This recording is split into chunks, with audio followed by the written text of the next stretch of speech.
Friends, I welcome all of you to Vishnu classes. जैसा कि हमने जो है बेसिक प्रिंसिपल्स किए थे लैंग्वेज लर्निंग के, लैंग्वेज टीचिंग के, और उसमें से हमने फर्स्ट पार्ट में से हमने 3-4 जो हैं उसके मोस्ट इम्पॉर्टेंट प्रिंसिपल्स किए थे। तो ये जो कुछ अदर प्रिंसिपल्स रह गए थे तो उसके बारे में आज हम डिस्कशन करेंगे। तो वो आगे वाले इसके जो प्रिंसिपल्स हैं वो पहला है show your reactions to what student से।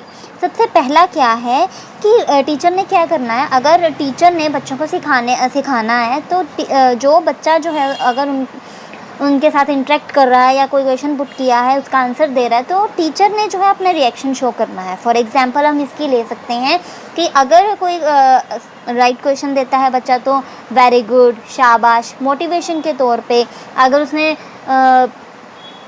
जो है गलत क्वेश्चन का आंसर दिया है तो उसको जो है हमने डिग्रेड नहीं करना, उसको जो हमने इस तरीके से मोटिवेट करना कि बेटा आप तो कर सकते थे, आप दोबारा ट्राई करो। तो इस तरीके से जो है हमने ऐसे रिएक्शंस शो करने हैं ताकि बच्चे का जो है इंटरेस्ट लर्निंग में बना रहे और वो और लर्न जो है वो कर सके। ठीक है, नेक्स्ट ये एक तरह से क्वेश्चंस हैं। नेक्स्ट है students need practice not you. ठीक है, इसमें क्या है कि हमने स्टूडेंट को बार बार प्रैक्टिस करवानी है, खुद नहीं करना, बच्चों से करवाना है ताकि बच्चों को जो है आ सके। फॉर एग्जांपल हम इसकी ले सकते हैं टीचर क्या क्या ना करे। Explaining when it is not necessary, जब ज़रूरत ही ना हो वो एक्सप्लेन ना करे। फॉर एग्जांपल कि टीचर ने एक सम जो है समझा दिया एक बार, है ना, दूसरी बार बच्चे ने पूछा तो भी समझा दिया, तो ये थोड़ी है कि तीसरी चौथी बार वो बार बार सम ही उसको समझाई जाए, ऐसा नहीं होगा। जब बच्चा पूछे तभी एक्सप्लेन करो। अगर आप एक बार सब कुछ समझा चुके हो तो let the student may be right. So repeating themselves unnecessarily, जैसे कि एक बार समझा दिया, अभी मैंने एग्जांपल दिया है ना, फिर बार में वैसे ही दोबारा रिपीट करी जाना, ऐसा भी टीचर को नहीं करना चाहिए। ठीक है, answering for students without waiting for long. ठीक है, अगर कोई क्वेश्चन पूछा है टीचर ने तो टीचर को क्या चाहिए कि थोड़ा वेट करे, देखे कि कौन आंसर दे रहा है। लेकिन ऐसा नहीं है कि अभी क्वेश्चन पूछा 1 मिनट हुआ नहीं, टीचर ने खुद ही आंसर बोल दिया, ऐसा भी नहीं होना चाहिए। ठीक है, तो स्टूडेंट्स को प्रैक्टिस की ज़रूरत है, स्टूडेंट को टाइम की ज़रूरत है।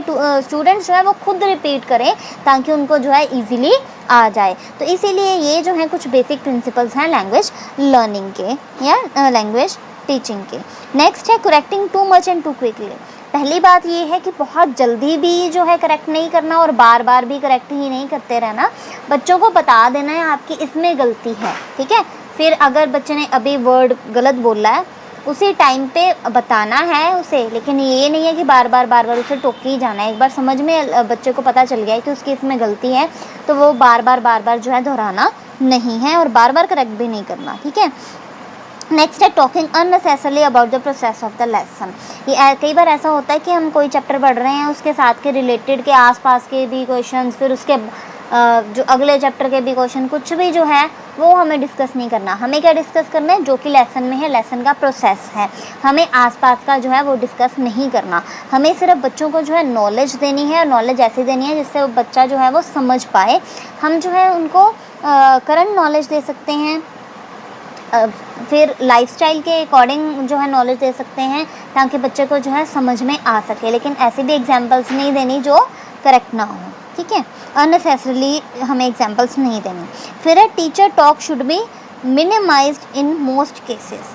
क्या करना चाहिए कि बच्चों को कई बार जैसे अगर चैप्टर समझा दिया है तो क्वेश्चंस जो हैं बच्चों को पूछ लेने देना चाहिए कि बच्चों को क्या समझ में नहीं आया। टीचर को कम और बच्चों को ज़्यादा बोल लेने देना चाहिए ताकि समझ में आए कि बच्चों को क्या समझ में नहीं आ रहा, कहाँ पे उनको प्रॉब्लम है, उनके डाउट्स जो हैं वो क्लियर हो सकें। क्योंकि टीचर ने क्या करना है, बच्चों के डाउट्स क्लियर करने हैं, जो कि बहुत ही इंपॉर्टेंट है। फिर उसके बाद है कि don't emphasise on difficulties. For example अगर मैं आपको आके कहूँ कि आप ये तो क्वेश्चन बहुत डिफ़िकल्ट है, ये तो हो ही नहीं सकता, तो क्या आपके मन में आएगा कि मैं ये क्वेश्चन करूँ? बहुत कम बच्चों, रेयर चांसेस हैं, कुछ रेयर बच्चों में ही आएगा। जो एवरेज बच्चे हैं या जिनका लो आईक्यू है वो तो पहले ही कह देंगे कि नहीं होगा। अगर मैं कहूँ थोड़ा डिफ़िकल्ट है या कुछ भी नहीं है, आप तो जल्दी सारा कर ही लोगे। ठीक है, तो मैंने बोला कि आप कर लोगे, दैट मीन्स मोटिवेशन मैंने आपको दी और आप मोटिवेट हुए और आपने वो सम कर लिया। ठीक है, अगर मैं कहूँ कि ये तो डिफ़िकल्टी है, ये ऐसा होता ही नहीं है, फिर नहीं हो सकता कुछ भी। ठीक है, कुछ भी जो है डिफ़िकल्ट नहीं होता। अगर हम डिमोटिवेट करें तो फिर जो है डिफ़िकल्टी आती है। इसीलिए जो है डिफ़िकल्टीज़ को एम्फेसाइज नहीं करना ठीक है। इंग्लिश जो है बहुत डिफ़िकल्ट लैंग्वेज है, बहुत टाइम कंज्यूमिंग है, इरेगुलरिटीज़ हैं, इसमें कोई रूल्स नहीं है ऐसे, या इलॉजिकल है, ठीक है। ऐसी कुछ बातें जो है हमने नहीं यूज़ करनी। अगर कोई भी लैंग्वेज ही हम बच्चों को पढ़ा रहे हैं तो लैंग्वेज को लेकर कुछ ऐसे कंसेप्ट या कुछ ऐसी बातें जिससे डीमोटिवेट हो बच्चा, हमने वो नहीं करनी, ठीक है। जैसे कि फ्रेजल वर्ब्स जो हैं वो बहुत ही डिफ़िकल्ट हैं, उनको हम याद ही नहीं कर सकते, या बहुत सारे वर्ड्स होते हैं, सिनोनिम्स बहुत ज़्यादा हैं, एंटीनिम्स बहुत ज़्यादा हैं, एक वर्ड के मीनिंग बहुत ज़्यादा हैं, ऐसी जो है हमने बातें नहीं यूज़ करनी। हमने क्या कहना है कि आप ट्राई करो, आप इजीली कर सकते हो, ठीक है। ऐसी बातें हमें जो है नहीं करनी डिफ़िकल्टीज़ वाली। फिर है very, what you do and how you do it, ठीक है। कैसे करना है, ठीक है, कैसे आप करते हो और कैसे अब कर रहे हो। हमेशा अपने मेथड को चेंज करना है। ये नहीं है कि आप थ्रू आउट एक ही मेथड से पढ़ाई जाओ। आपने जो है बच्चों के अकॉर्डिंग टाइम टेबल और बच्चों के अकॉर्डिंग जो मेथड सेट करने हैं, ताकि बच्चा जो है वो इजीली सीख सके, ठीक है।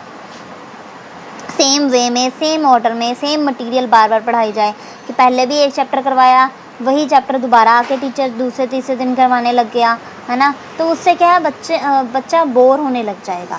तो हमें जो है मेथड्स भी बदलने हैं, वेज बदलने हैं, स्ट्रेटजीज बदलनी है पढ़ाने की, ताकि बच्चों को इजीली जो है वो समझ में आ सके, ठीक है। नेक्स्ट है select what you do and how you do it. ये तो अभी भी था कि अपॉर्चुनिटी चूज़ करनी है। जो हमें कोर्स मटेरियल मिला है, जो मतलब हमें सिलेबस बच्चों को पढ़ाना है, किस वे से पढ़ाना है, ये हमें जो है ये हम पे डिपेंड है और हमने चूज़ करना है, ठीक है। फिर है activities and relationships in the classroom change. Means कि हमें क्या करना है, क्लासरूम में ऐसे ग्रुप्स बनाने हैं, जैसे कि हम कह सकते हैं कि पहले 5 रोल नंबर जो हैं वो एक एक्टिविटी करेंगे, फिर हमने अगली बार एक्टिविटी दी तो अगले या फिर हमने जो है इवन या ओड के तरीके से दे दिए। मीन्स कि ताकि सभी बच्चे जो हैं आपस में मिल के रहें, सबके साथ जो है कोऑर्डिनेशन सबकी की बनी रहे, कोऑपरेशन बनी रहे। तो हमने जो है इस तरीके का इन्वायरमेंट क्लास में जो है बनाना है, ताकि बच्चा इजीली सीख सके। क्योंकि बच्चे जो है अगर साथ में मिल के रहते हैं तो वो जल्दी सीखते हैं, जल्दी जो है वो ग्रैस्प करते हैं। तो इसीलिए जो है रिलेशनशिप जो है क्लासरूम में बहुत ही इम्पॉर्टेंट है, ठीक है, ताकि बच्चे जो है आपस में इंटरेक्ट करें। जब भी वो इंटरेक्ट करेंगे उनसे जो है उनकी लर्निंग ज़्यादा होगी। कई बार ऐसे होता है कि टीचर से समझाए, उनको समझ में नहीं आया, तो दोबारा अगर अपने किसी पीर फ्रेंड से जो है पीर ग्रुप के किसी पर्सन या हम कह सकते हैं फ्रेंड से भी सीखते हैं, तो उनको जो है कई बार इजीली समझ में लग सकता है। कई बार उनको जो है हिचकिचाहट होती है टीचर से पूछने में, तो वो अगर अपने फ्रेंड से पूछते हैं तो उनको इजीली समझ में आ जाता है। तो इसी तरीके से रिलेशनशिप जो है बहुत ही इंपॉर्टेंट रोल प्ले करते हैं। अगर हमने कुछ सीखना है, चाहे वो लैंग्वेज लर्निंग ही है, उसमें भी रिलेशनशिप जो है क्लासरूम में मेंटेन करना बहुत ज़्यादा ज़रूरी है। सो इसी तरीके से आज हमने जो है बेसिक प्रिंसिपल्स किए हैं लैंग्वेज लर्निंग के। So hope you like this, please like, subscribe and share this channel for more and more videos. Thank you.